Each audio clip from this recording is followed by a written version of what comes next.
On the Big Island of Hawaii, lava flows destroy a community, except one remarkable house. But after 30 years of close calls, the fatal flow approaches. Coming out right at the house. I mean, the house won't last the night. February 2012, Royal Gardens, Hawaii.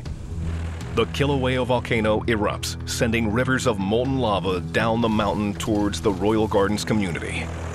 It's not the first time. The volcano has been erupting continuously for the past 30 years.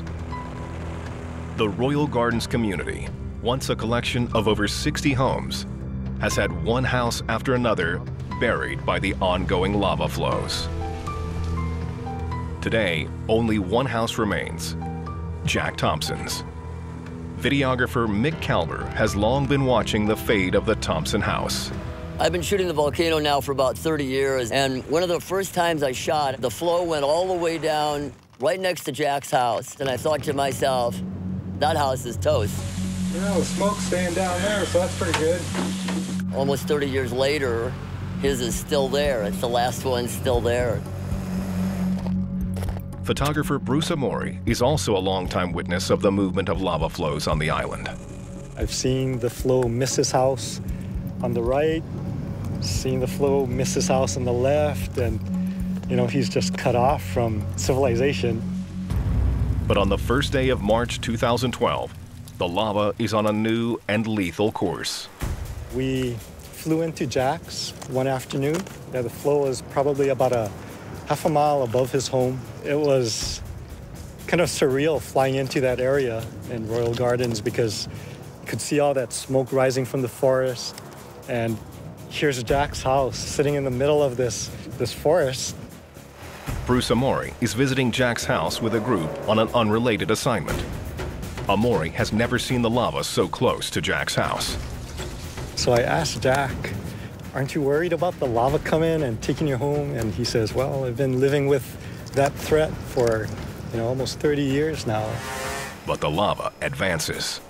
It finally came within about a quarter of a mile of Jack's house. I know that got his heart racing a little bit. Then they finally came right down the road where he lived, and it became very apparent very quickly that his house was the next to go. It was imminent. It wasn't going to stop. The lava now enters the road to his house. So hot, it melts the concrete as it approaches. Coming out right at the house. I mean, the house won't last the night. That thing's going to come right down through here. I'm thinking this might be the grand finale. With little time to spare, he calls a helicopter pilot. I'll be ready. There's only so much you can take. And gathers his things for an immediate evacuation.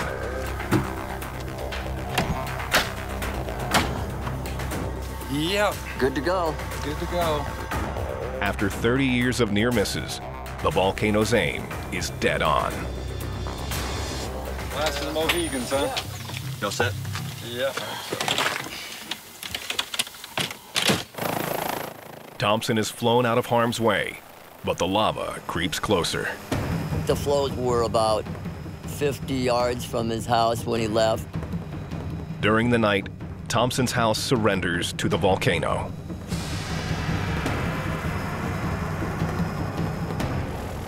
The next day, Thompson and crew return to what is left of his home. We came out as soon as we could after that, and the house was gone, and there were flows all around his house. There were probably a dozen, 15 flows, big ones. The flows were beautiful. The devastation was horrific. Starting to look like surfs of the moon or something. All that lush forest and his fruit trees on his property were just gone. It was just devastation. Water tank full of lava. His catchment tank was left, remnants of it, and his satellite dish is still there, part of his tin roof. You go up there and it's just quiet.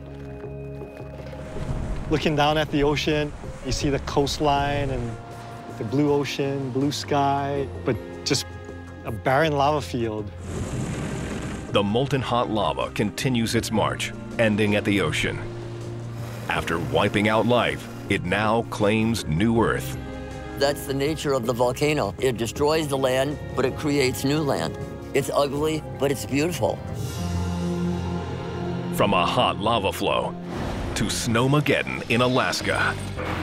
An epic month-long storm shuts down a town when 25 feet of snow leaves them with nowhere to hide. And it poured through the window and it poured through the door and it covered him while he was in bed. Valdez, Alaska. People in this fishing town are used to snow. Lots of it. The city gets at least 300 inches a year. Valdez takes pride in not having to shut down for any kind of major snowfall. That's major snowfall by other people's standards is sort of an average day in Valdez. But in January of 2012, Valdez is hit by the most punishing storm ever. People in Valdez, they said the word snow like it was an expletive, like it was another four-letter word, in a place where they kind of appreciate the fact that they get a lot of snow. It's bragging rights for them. The storm drops over a foot of snow, not once, which would shut down most cities, but every single day for an entire month. For the first time in its history, the city closes its schools after just 2 weeks of the massive snowfall. They just couldn't take it anymore. It was a safety issue at that point. Nobody wanted their kids in a building that might collapse, so they had to close school. Cars are buried, houses vanish into white. Homeowners cut blocks of snow off rooftops. It had compressed by that point so that people would shovel a big chunk off at a time. It'd be like a big cube, and they would dump that off the roof, and then they'd go for the next cube. And then, of course, you have to move that somewhere. So that there were these huge piles of snow everywhere you went, just towering piles of snow, and you would find them around town. Some houses, when you drove past, you only saw just the cutout of the window or maybe the door or the pathway that they had dug to get to their door. The shoveling is nonstop. These folks would work 8 hours or more at their regular job, and then they'd have to go home and maybe spend 8 or 10 hours just shoveling. And that was like every day. I mean, if your roof collapses on you in the middle of the night while it's snowing, you could die. That's what almost happened to local Andy Schinder. While he's sleeping, snow falls off a neighbor's roof and bursts through his bedroom door. And it poured through the window and it poured through the door and it covered him while he was in bed. He was sort of covered over his chest and his legs while he was laying in bed under the covers. He couldn't get out of the room at that point. They actually had to come dig him out. Beyond the homes, walls of snow rise around the city. It was like being in a maze. Mountains of new snow appear along the icy harbor. When they cleared the streets, they had to use these giant snow blowers that just piled the snow up like 30 feet in the air. At Storm's End in January of 2012, the official snowfall was 325.2 inches, some 25.5 feet of snow. But while the snow finally stopped, recovery for the locals would go on for weeks. The massage therapist in town was overworked. People with hurt backs and hurt necks from bending over and shoveling snow all day.